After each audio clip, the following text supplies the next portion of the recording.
Hey everyone, how's it going? Earlier this week, Sledgehammer and Treyarch released the Season 2 Reloaded update for Vanguard Zombies, and to say it was extremely underwhelming would perhaps be the ultimate understatement of the year. So in this video, we're going to be going over the minuscule amount of content and changes they made to the game mode with this update, and I'll be giving my thoughts on it all as we go along. Now to give you a peek behind the curtain, I go into these videos with a script ready to read off of.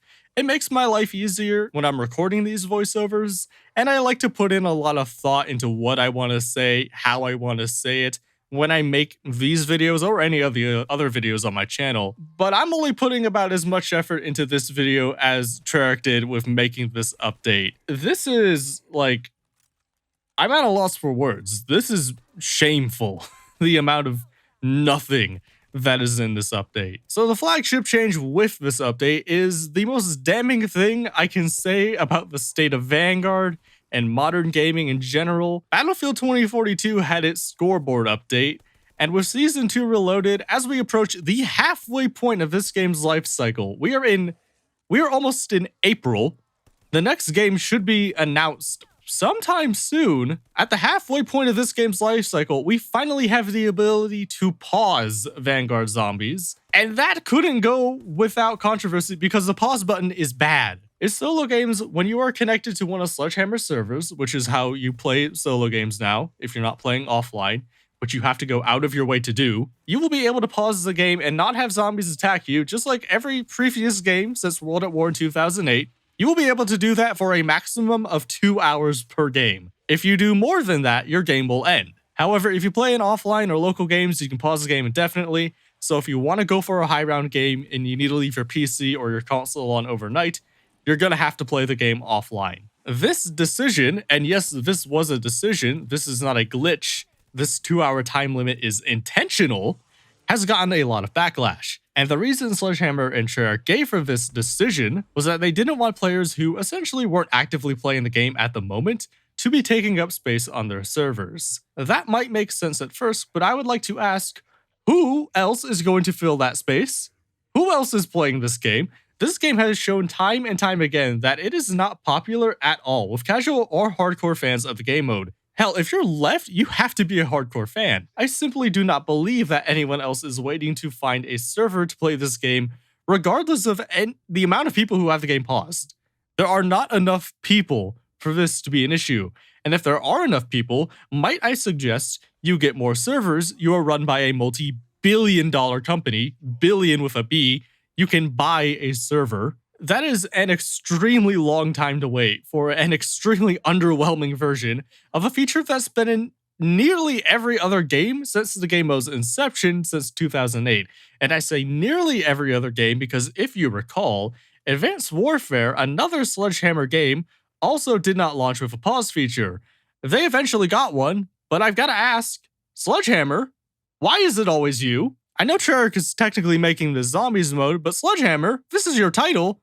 Why is it always you? However, and God, I am trying so hard to be nice as this game. I am bending over backwards by saying this. For as much backlash as this has justifiably gotten, for most people, I really don't think this is going to be a big deal. Most people aren't going to pause their game for more than 2 hours at a time anyway. The only people who really do that are the extremely high round guys. And if you are one of those guys, just play offline. Record the gameplay like you're almost certainly going to do anyway if you're into high rounds, and you'll be good to go. It won't show up on the leaderboard, but those get hacked relatively quickly nowadays. They don't really matter. The problem is that there has to be a workaround for this. This feature that has been around since 2008. This feature that existed with Pong, the first video game ever back in the 1920s.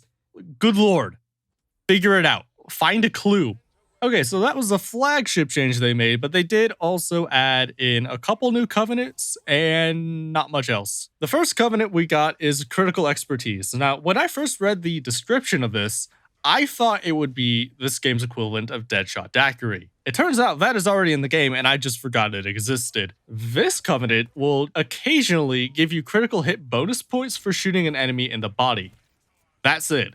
It doesn't give the damage multiplier you get for shooting an enemy in the head, so it is entirely pointless. There's no reason to run this covenant when you can simply aim for the head yourself and get that bonus damage, get the bonus points, and not have a covenant taken up by something that does basically nothing. You can run the Deadshot covenant yourself and get this exact same thing. This is a weaker version of Deadshot. If it gave you the multiplier for getting a headshot when you're shooting at the body, that would be great. I always thought that that would be a preferable alternative to Deadshot, especially if you're playing on PC and don't have the aim assist. This does nothing that you can't already do yourself, and that another covenant that was already in the game can't do better. Why does this exist? It is entirely pointless. And speaking of things that are entirely pointless, we can move on to the next covenant. The next covenant is, for all intents and purposes, PhD. They put PhD into this game as a covenant. There's two big problems, though. The first problem is that you do not completely remove explosive damage from yourself until you get the legendary tier of that covenant.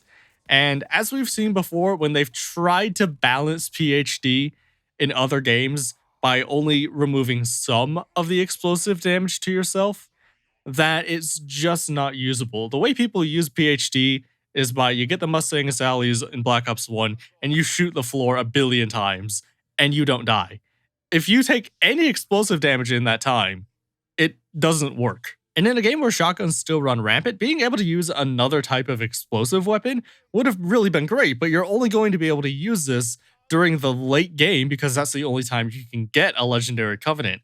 The only time you can get a chance to get this particular legendary covenant. But hey, at least when you get Explosive Expert, you can use the ray gun, which when they added it in Season 2 was extremely underpowered.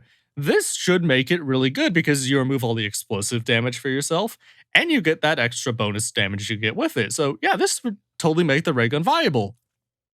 Except what if I told you that another Sledgehammer/Treyarch decision that is just as mystifying as the 2-hour pause limit exists with this covenant, because they decided that the ray gun, which is already underpowered in this game, especially compared to Cold War or World at War or Black Ops 1 or Black Ops 2 or any other game it's been in, they decided that PhD will not work with the ray gun in this game.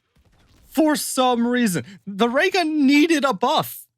It needed to be better in this game, and this was the opportunity to make it better. If you're not going to use the ray gun with this covenant, what else are you going to use? Was anyone really excited to hold a grenade and run headfirst into a horde of zombies and kill them that way? Are there people out there who are dying to use whatever launcher is in this game because the game did not launch with launchers in the zombies mode, and I'm at a loss for words. What are they doing? Find a map. Get a clue. Good lord. It's a yard sale over there.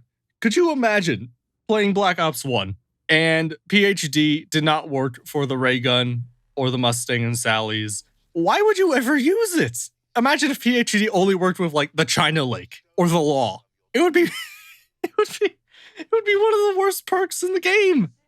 And they decided to do that. Like, if you're going to do something so dumb, at least exclude the legendary tier for that. Like, that should be the advantage of using the legendary version, is that it would work with the ray gun. But they decided, this is an intentional decision and not a glitch, to not, is this a balance thing? The ray gun's already underpowered. If it was overpowered, I would see why you would consider doing that. But it's underpowered. So what else did they add? Okay, there's a new SMG as a part of the multiplayer and zombies. The problem is that it's an SMG and not a shotgun, so absolutely no one in zombies is going to use it. And the new sacrifice objective that they added with Terra Maldicta and Season 2 is now playable on Durong Fong. And that's it. Those are the changes.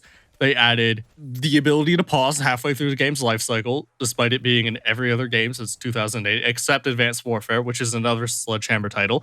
2 out of the 3 Sledgehammer zombie games have launched without a pause button. The only game that launched with it so far has been World War II.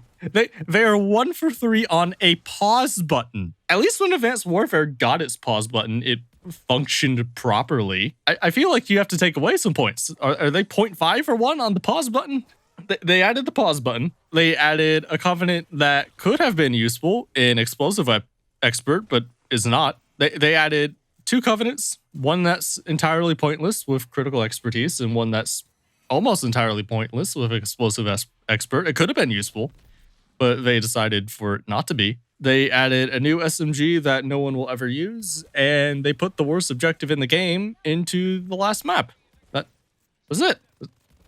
That's your big update. This shouldn't have been a mid-season update. This is like a minor bug fix. Like, did they actually give up and are just doing these things because they're contractually obligated to? Is this the bare minimum? Like, if this game had server pause, would the mid-season update here literally just be 2 covenants? Like, I don't know what they're going to do.